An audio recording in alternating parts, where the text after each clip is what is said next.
Sindh online school मज़मून science class 8 बाब पहिरियों सबक 7 सेरेब्रल कॉर्टेक्स। ॾोहिटनि ऐं ॾोहिटियुनि खे सिंध ऑनलाइन स्कूल में भलीकार। मां आहियां नाना आबिद। ॿारो, हिन सबक में असां सेरेब्रल कॉर्टेक्स जे बारे में पढ़ंदासीं ऐं ॾिसंदासीं त उनजा कहिड़ा हिसा आहिनि, उहे कहिड़े अमलनि में शामिल आहिनि। असांखे ख़बर आहे त अॻियो मग़ज़ यानी सेरेब्रम ॿिनि हिसनि में विरहायल हूंदो आहे। हिकिड़ो खाॿो अधु गोलो ऐं ॿियो साॼो अधु गोलो। इन्हनि अधु गोलनि खे असां अंग्रेज़ी में हेमिस्फेयर चवंदा आहियूं या सेरेब्रल हेमिस्फेयर चवंदा आहियूं। हीअ अॻियो मग़ज़ जेकॾहिं साइड खां ॾिसजे त असांखे हीअं नज़र ईंदो आहे। असां इहो पढ़ी चुका आहियूं त हीउ मग़ज़ जो तमामु वॾो हिसो आहे ऐं ॿिनि अधु गोलनि यानी हेमिस्फेयर्स में विरहायल आहे। साॼो अधु गोल जिस्म जे खाॿे हिसे खे ऐं खाॿो अधु गोल जिस्म जे साॼे हिसे खे इख़्तियार में रखे थो, यानी कंट्रोल करे थो। अॻियो मग़ज़ या सेरेब्रम घणनि अमलनि जहिड़ो कि सोच, छुहण, याददाश्त, ॿुधण, ॾिसण, ॻाल्हाइण, फ़ैसिलो करण वग़ैरह ते बि वस रखे थो। ॿारो, असांखे ख़बर आहे त असांजे नर्वस सिस्टम जा यानी असांजी तंती सिरिश्ते जा ॿ हिसा आहिनि। हिकिड़ो सेंट्रल नर्वस सिस्टम ऐं ॿियो पेरिफेरल नर्वस सिस्टम। मरकज़ी या चकर, हिकिड़ो मरकज़ी आहे ऐं ॿियो चकरदार आहे। सो जेकॾहिं असां मरकज़ी सिरिश्ते खे ॾिसंदासीं जेको सभिनी एक्टिविटीज़ खे कंट्रोल कंदो आहे यानी पंहिंजे इख़्तियार में रखंदो आहे, त उन में ईअं थिए थो जो जेके असांजो मग़ज़ी ॾोरीअ जे हेठिएं हिसे में आहिनि उते इज़तिरारी अमल था थियनि यानी रिफ्लेक्सिस था थियनि। उन खां पोइ जीअं असां मथे था वञूं त उते गैर इख़्तियारी अमल था थियनि जेके ऑटोमेटिकली थींदा था रहनि। उन खां पोइ जीअं असां मथे था वञूं त इख़्तियारी अमल था थियनि ऐं तमामु मथे हिसे में असांजा रथियल जेके अमल आहिनि उहे था थियनि, जेके मनसूबे सां था कयूं, असां पंहिंजी ख़्वाहिश सां था कयूं। त अहिड़ी तरह जेकॾहिं असां ॾिसूं त अमलनि जी हसासियत जेका आहे उहा हेठां खां मथे वधे थी, यानी हीउ अमल हसास न आहे पर हीउ अमल तमामु हसास आहे जेको असांजे दूर ज़िंदगीअ ते असरु विझे थो।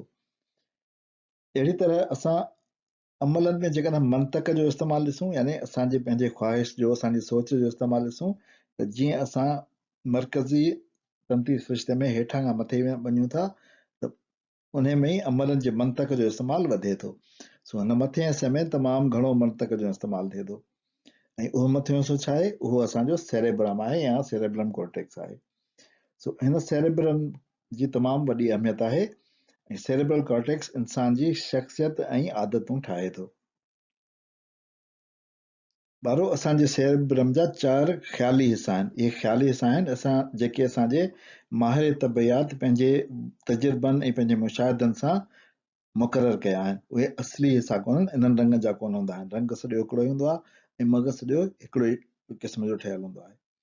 त इहे जेके 4 ख़्याली हिसा आहिनि उहे सेरेब्रल कॉर्टेक्स में आहिनि ऐं उहे चवनि था त मुख़्तलिफ़ अमलनि जो वस मुख़्तलिफ़ हिसनि वटि आहे, यानी हर हिसो जेको आहे उन वटि मुख़्तलिफ़ अमलनि जो वस आहे ऐं इख़्तियार आहे। अहिड़ी तरह हवासी इशारनि जो पहुचण ऐं रद्द अमल जो वस बि मुख़्तलिफ़ हिसनि वटि मुख़्तलिफ़ आहे। इन लाइ सेरेब्रल कॉर्टेक्स ख़्याली तौर ते 4 हिसनि में विरहायल आहे ऐं उहे हिसा ॿिन्ही अधु गोलनि में हिकु जहिड़ा आहिनि। इन्हनि खे असां 4 लोब्स ऑफ सेरेब्रल कॉर्टेक्स चवंदा आहियूं। सेरेब्रल कॉर्टेक्स जा 4 हिसा मुख़्तलिफ़ नालनि सां सॼाईंदा आहिनि। हिकिड़े हिसे खे जेको साम्हूं हूंदो आहे हिनखे फ्रंटल लोब चइबो आहे। हुनजे पुठियां पेरिटल लोब हूंदो आहे। हेठां हुनजे टेम्पोरल लोब हूंदो आहे जेको असांजे लोंदड़ियुनि जे भरिसां हूंदो आहे ऐं असांजे मथे जे पुठिएं पासे ऑक्सीपिटल लोब हूंदो आहे।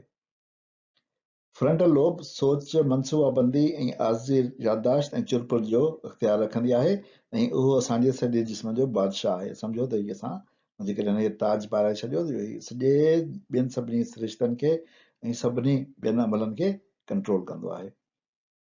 उन खां पोइ जेको पेरिटल लोब आहे उन में ज़ाइक़े, गर्मी ऐं छुहण जो अहसासु आहे। उनजे करे मूं हुते छुहण जो निशान ॾेखारियो आहे त इहो छुहण जो अमल आहे हिन वटि घणो करे। उन खां पोइ टेम्पोरल लोब जेको असांजी लोंदड़ियुनि जे पासे आहे, उहो बुए, ज़ाइक़े ऐं आवाज़ जो अहसासु रखे थो ऐं याददाश्त जो पिणु रखे थो। ऐं ऑक्सीपिटल लोब अक्सर जी सुञाण जो हिसो आहे। हिन में अक्सर जी सुञाण थे ऐं अक्सर जो याददाश्त जेका आहे उहा बि हिन में क़ाइमु रहे थी। फ्रंटल लोब जो वॾो कमु आहे इख़्तियारी अमलनि जो करणु, यानी उहे अमल जेके असां पंहिंजे मर्ज़ीअ सां सोचे सम्झी था कयूं उन्हनि जो करणु आहे। उन खां अलावा तहरक पैदा कंदड़ अमल बि इन ई फ्रंटल लोब में थींदा आहिनि।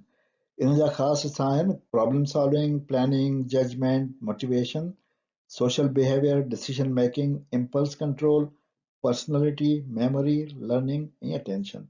पर इहे सभु मूं अंग्रेज़ी में हिनजे करे पढ़िया जो हाणे तव्हां 8 दर्जे में अची विया आहियो ऐं तव्हांखे अंग्रेज़ीअ जा टर्म्स या इस्तिलाह अचणु खपनि। हिते गॾोगॾु सिंधीअ में लिखियल आहिनि, उहे तव्हां ॾिसंदा वञो। सो हाणे मां हिकिड़ो दफ़ो वरी पढ़ंदुसि। Problem solving, planning, judgement, motivation, social behavior, decision making, impulse control, personality, memory, learning, attention, ये सब फ्रंटल लोब में आहिनि। हिते मूं तस्वीरुनि में तव्हां ॾेखारियो आहे फ़ैसिलो करणो आहे त खा ॿिहणो आहे या साॼे वञिणो आहे। सो इहो फ़ैसिलो जेको आहे उहो फ़ैसिलो करणु हिन लोब जो कमु आहे, फ्रंटल लोब जो, यानी दिमाग़ जे हिन हिसे जो कमु आहे। प्लानिंग करणु यानी मनसूबाबंदी करणु, रथाबंदी करणु, उहो बि हिन जो कमु आहे। प्रॉब्लम सॉल्विंग, उहो बि हिन जो कमु आहे। मैनेज करणु, कंहिं शइ खे कंडक्ट करणु, उहो बि हिन जो कमु आहे। सो हिते मूं तव्हांखे उहे कम ॾेखारिया आहिनि तस्वीरुनि में, जीअं तव्हांखे यादि थिए त हिन जा ख़ासि कम कहिड़ा आहिनि।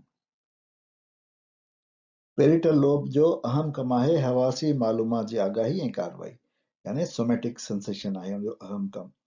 इन में अची था वञनि टच, पेन, टेम्परेचर, प्रेशर ऐं वाइब्रेशन। इहे सभु जेके आहिनि हवास आहिनि जिन जो आगाहीअ जो कमु पेरिटल लोब वटि आहे। हाणे ॿार तव्हां ईअं ॾिसो जेकॾहिं तव्हां अखियूं बंदि करे पंहिंजूं ॿई ॿाहूं परे खोलियो ऐं हिन खां पोइ अखियूं बंदि करे पंहिंजे ॾसणी आङुर जे ॿिन्ही हथनि जी ॿिन्ही आङुरियुनि खे पाण में मिलाइण जी कोशिशि कयो त उहे तव्हांजूं न मिली सघंदियूं, या जेकॾहिं मिलंदियूं त कॾहिं विरले ई मिलंदियूं। उहो इन जे करे थो थिए जो जॾहिं असां अखियूं बंदि था कयूं त असांजो सिर्फ़ु छुहण जो अहसासु मुकमल कमु कोन थो करे, उनखे कोऑर्डिनेशन जी ज़रूरत आहे अखियुनि जी। सो हिन पेरिटल लोब जो ॿियो कमु आहे कोऑर्डिनेशन, यानी लाॻापण, सोमेटिक सेंसेशन यानी हिननि हवासी मालूमात जी, विजुअल ऐं ऑडिटरी स्टिमुलाई सां, यानी उनखे बसरी ऐं समई तहरकुनि सां लाॻापण जो कमु आहे। बरो ते हिकिड़ी ॻाल्हि जी वज़ाहत कंदो रहां त तव्हांजी टेक्स्ट बुक में छापे जी ग़लती जे सबबु विजुअल स्टिमुलाई खे यानी ॾिसण वारनि हसनि खे चश्मी हसूं लिखियल आहे, यानी चश्मी मालूमात लिखियल आहे, ऐं जेको ॿुधण वारी यानी ऑडिटरी स्टिमुलाई आहे उनखे बसरी आहे। असल में इहा बसरी कोन हूंदी आहे, इहा समई तहरक हूंदो आहिनि। उहे समई तहरक यानी समई स्टिमुलाई यानी ऑडिटरी स्टिमुलाई हूंदा आहिनि। बसर अरबी ज़बान जो लफ़्ज़ आहे, जीअं बसारत असां सिंधी में चवंदा आहियूं, उन जो मतिलबु आहे ॾिसणु। सो बसरी कननि वारी सलाहियत कोन्हे, इहा अखियुनि वारी सलाहियत आहे। उनजे करे तव्हांजी किताब में उहो ग़लतीअ सां लिखियो वियो आहे, इनखे तस्सीह कंदो। पेरिटल लोब जो ॿियो कमु आहे spatial sense and body awareness, यानी तव्हांखे ॿुधाईंदो आहे त तव्हां किथे मौजूदु आहियो ऐं तव्हांजे मकान जो कहिड़ो एतिरो इदराक आहे, यानी तव्हां कहिड़ी पोज़ीशन में आहियो, किथे बीठा आहियो ऐं तव्हांजो जिस्म कहिड़ी हालत में आहे, उन जो तव्हांखे अहसासु ॾियारे थो ऐं तव्हांखे ॿुधाए थो। उन खां अलावा पढ़णु ऐं अंग लिखण जो यानी रीडिंग राइटिंग नंबर्स जेको आहे उहो बि पेरिटल लोब में थिए थो।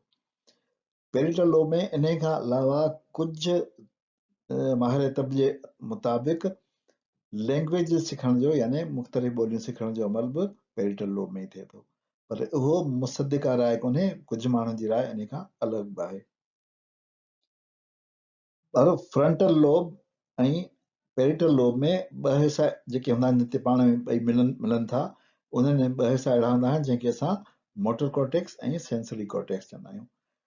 सेंसरी कॉर्टेक्स असांजे पेरिटल लोब जो हिसो हूंदो आहे, उहो सभु सेंसरी स्टिमुलाई यानी सेंसरी इंफॉर्मेशन खे यानी हवासी मालूमात खे पाण वटि गॾु कंदो आहे ऐं उनखे प्रोसेस कंदो आहे, उन ते कार्रवाई कंदो आहे। ऐं जेको अमली कॉर्टेक्स आहे जेको असांजे फ्रंट लोब में आहे, उहो मोटर कॉर्टेक्स आहे, यानी मोटर असांखे ख़बर आहे त उहो अमल कंदो आहे, असांखे तहरक ॾींदो आहे अमल जो, असांखे हुकुम ॾींदो आहे असांजे मसल्स खे त इहो कमु वञी कयो, त उहो कमु करण वारो आहे। हिते असांजो जेको आहे उहो हवासी मालूमात थी अचे, उहा प्रोसेस थी थिए, ऐं हिते जेको आहे उन्हनि जे मदार ते अमल जो हुकुम थो मिले या इशारो थो मिले। इहे ॿई हिस्सा यानी प्राइमरी सेंसरी कॉर्टेक्स ऐं प्राइमरी मोटर कॉर्टेक्स मुख़्तलिफ़ हिस्सनि में मुख़्तलिफ़ शयुनि खे कंट्रोल कंदा आहिनि, मुख़्तलिफ़ असांजे जिस्म जे हिस्सनि खे कंट्रोल कंदा आहिनि। जेकॾहिं असांजो सभिनी खां हेठियों हिसो ॾिसूं त उहो असांजो ॻहण जो कमु थो करे, ऐं उन खां पोइ जेकॾहिं तव्हां हिते ॾिसो ऐं जेको अंदरियों हिसो आहे त उहो वञी असांजे पेरनि ऐं खुड़ियुनि जे खे कंट्रोल थो करे ऐं पॿनि खे कंट्रोल थो करे। सो हिते मां सॼो कोन पढ़ंदुसि, मां तव्हांखे ॿुधाइण इहो थो चाहियां त मुख़्तलिफ़ हिसा हिन जा प्राइमरी मोटर कॉर्टेक्स जा जिस्म जे मुख़्तलिफ़ हिस्सनि खे कंट्रोल कंदा आहिनि या उन ते ज़ाब्तो रखंदा आहिनि। अहिड़ी तरह जेको हवासी नक्शो आहे उन में बि मुख़्तलिफ़ हिसा मुख़्तलिफ़ जायुनि जे हवासनि जी मालूमात खे कंट्रोल कनि था ऐं उनखे प्रोसेस कनि था। टेम्पोरल लोब समई तहरकनि जे आगाही ऐं कारवाई जो हिसो आहे। समई जो मतिलबु आहे ॿुधण वारनि, ऑडिटरी सेंसेशंस। इन जो कमु आहे प्रोसेसिंग ऑफ ऑडिटरी सेंसेशंस, जंहिंमें सुर ऐं ताल, पिच ऐं फ्रीक्वेंसी ॿई शामिल आहिनि। कोऑर्डिनेशन विथ अदर स्टिमुलाई यानी ॿियनि तहरकनि सां लाॻापण, हिननि जो जेको आहे लाॻापो हिन सां हूंदो आहे। ॿोलियुनि जो सम्झणु, मूं तव्हांखे पहिरीं ॿुधायो त कुझु माण्हुनि जो ख़्यालु आहे त पेरिटल लोब में ॿोलियुनि जो सम्झण जो हिसो आहे, पर जेको साइंसदान हो जंहिं सभिनी खां पहिरीं ॾिठो हो या जेको माहिर तिब हो जंहिं सभिनी खां पहिरीं ॾिठो हो त ॿोलियुनि जो सम्झण जो तलक दिमाग़ जे कहिड़े हिस्से सां आहे, उन हिनखे टेम्परल लोब में दाख़िल कयो। असां पहले ॾिसंदासीं मेमोराइज़िंग इंफॉर्मेशन यानी मालूमात खे यादि रखणु, उहो बि टेम्परल लोब में थींदो आहे। फॉर्मिंग ऑफ स्पीच या असांजे ॻाल्हाइण जो अमल, उहो बि टेम्परल लोब में आहे। ऐं लर्निंग यानी सिख्या, उहा बि असांजे टेम्परल लोब में आहे। जेकॾहिं असां टेम्परल लोब खे वधीक तफ़सील सां ॾिसूं त उन जो मथियों हिसो समई मालूमात ते कारवाई करण ते मुश्तमिल हूंदो आहे, यानी उहो आज़ान खे सुञाणण जो कमु कंदो आहे, सुर खे ऐं ताल खे सुञाणंदो आहे। ऐं जो हेठियों हिसो उनखे ॿियनि तहरकनि खे समय तरीक़े सां लाॻापण जो कमु कंदो आहे, यानी जेके असां ॿुधो उन्हनि खे ॾिसण सां, छुहण सां ऐं ॿियनि असांजे जेके हवास आहिनि उन्हनि सां लाॻापींदो आहे, कोऑर्डिनेट कंदो आहे। ही जेको नीरे रंग जो हिसो आहे इनखे असां वर्निक्स एरिया चवंदा आहियूं। इहो ई हिसो दरअसल ॿोलियुनि जे सम्झण जो हिसो आहे। जीअं तव्हां ॾिसी सघो था त इहो कुझु इनजो कुझु हिसो पेरिटल लोब में आहे ऐं कुझु हिसो टेम्परल लोब में आहे। इन जे करे कुझु माहिर तिब जो ख़्यालु आहे त हीउ पेरिटल लोब जो हिसो आहे ऐं कुझु माहिर तिब जो ख़्यालु आहे त हीउ जेको आहे उहो टेम्परल लोब जो हिसो आहे। सभिनी खां पहिरीं हिनखे हिकिड़ो माहिर तिब वर्निक ॻोल्हियो हो, जेकॾहिं हिनखे वर्निक जे नाले सां सॾियो वेंदो आहे, ऐं वर्निक उनखे टेम्परल लोब सां ताबीर कयो। पर तव्हांजी टेक्स्ट बुक में इहो हिसो टेम्परल लोब में कोन आहे, उहो तव्हांजी किताब जे मुताबिक़ उहो पेरिटल लोब में आहे। ऑक्सीपिटल लोब बसरी मालूमात जी आगाही ऐं कारवाई वारो हिसो आहे। अवेयरनेस ऑफ विजुअल स्टिमुलाई, इहो हुन जो ख़ासि कमु आहे, जंहिंमें सीइंग ऑब्जेक्ट्स यानी शयुनि खे ॾिसणु ऐं सीइंग स्टिमुलाई यानी तहरकनि खे सम्झणु ऐं ॾिसणु। इन खां अलावा हिन जूं कारवायूं जेके कंदो आहे यानी प्रोसेसिंग ऑफ विजुअल स्टिमुलाई, उन में आहे तजियो करणु, एनालाइज़िंग, रिकॉग्नाइज़िंग, मेमोराइज़िंग शेप्स, कलर्स, साइज़ ऐं डिस्टेंसिस। इन्हनि सभिनी जो तदारक अदराक बि ऑक्सीपिटल लोब कंदो आहे। इन जो तलक अखि सां आहे ऐं उन जो कमु access, distance, size and depth, यानी असां ॾिसी तखमीनो लॻाईंदा आहियूं त केतिरो फ़ासिलो आहे, इन जो कद बुत केतिरो आहे ऐं इन जी उन्हाई केतिरी आहे कंहिं बि शइ जी। उन खां अलावा असां विजुअल मैपिंग कंदा आहियूं। असां ॾिसंदा आहियूं त असांखे ज़हन में अची वेंदो आहे, साम्हूं फौरन नज़र अची वेंदो आहे त कहिड़ो रस्तो केॾांहुं पियो थो वञे, कहिड़ी घिटी केॾांहुं पई थी वञे, साम्हूं छा आहे, इनखे असां मैपिंग चवंदा आहियूं, यानी नक्शो असांजे ज़हन में ठही वेंदो आहे हर शइ जो। उन खां पोइ असां रंग सम्झी वेंदा आहियूं त कहिड़ा रंग आहिनि, उनजो कीअं इम्तिज़ाज थींदो, लंगनि खे हिक ॿिए सां ॻंढे सघंदा आहियूं। उन खां पोइ असांजे ज़हन में हिकिड़ी तस्वीरी यादाश्त थींदी आहे, जंहिंखे असां फोटोग्राफिक मेमोरी चवंदा आहियूं। उहा बि जेको आहे ऑक्सीपिटल लोब में हूंदी आहे। ऑक्सीपिटल लोब असांखे शयुनि खे सुञाणण में मदद थो करे, असांखे पढ़ण में मदद थो करे, कमु अचे थो, ऐं असां जेको आहे असांजी स्टिमुलाई आहिनि यानी असांजी विजुअल स्टिमुलाई, ॾिसण वारा तहरक उन्हनि खे आइडेंटिफाई करे थो, यानी हुननि जी निशानदेही करे थो। और इन ते असां ने चइनी मुख़्तलिफ़ हिस्सनि जो यानी frontal lobe, parietal lobe, temporal lobe ऐं ऑक्सीपिटल लोब इन जो मुख़्तसिर जाइज़ो वरितो। इन खे यादि करण लाइ त कहिड़ो शइ छा थो करे या त हीअ तस्वीर पाण पंहिंजे ज़हन में रखो या जेको आहे इन खे यादि कयो अंग्रेज़ीअ में फ्रंटल में फ्रंट आहे ऐं मोटर बि आहे हुन में। सो फ्रंट मोटर, गाॾीअ जो सामान बोनट खोले ॾिसो त हुन में छा लॻल आहे? मोटर। सो उन जे करे ही मोटर ऐं एग्ज़ीक्यूटिव फंक्शन आहे, यानी अमल वारियूं ऐं एग्ज़ीक्यूटिव छा थींदो आहे? कार्रवाई करण जो हिस्सो आहे। पेरिटल लोब हिन में पी आहे पहिरीं, हिन में प्रेशर, पेन, पोज़ीशन यानी इहो सोमैटोसेंसरी आहे, यानी सेंस सां तालुक अथसि, हवासनि सां तालुक अथसि। ऑक्सीपिटल हिन में पहिरीं ॿ ॾिसो त ओ सी आहे, हिन खे बायनाक्यूलर सां तव्हां यादि कयो, बायनाक्यूलर में बि ओ सी आहे, हिन जो तालुक विजन सां आहे यानी ॾिसण सां आहे। टेम्पोरल हिन में पहिरीं जेके आहिनि तव्हां ॾिसो था टेम्पो आहे, टेम्पो जो आवाज़ छा सां हूंदो आहे? आवाज़ सां तालुक हूंदो आहे। टेम्पो यानी लय या ताल हूंदी आहे, उन जो तालुक ॿुधण सां आहे। सो टेम्पोरल लोब ॿुधण वारो लोब आहे। ॿारो इन ते असां पंहिंजे अॼोके सबक जी पुॼाणी था कयूं। नाना आबिद खे इजाज़त ॾियो, वरी ॿिए सबक में मिलंदासीं। ख़ुदा हाफ़िज़।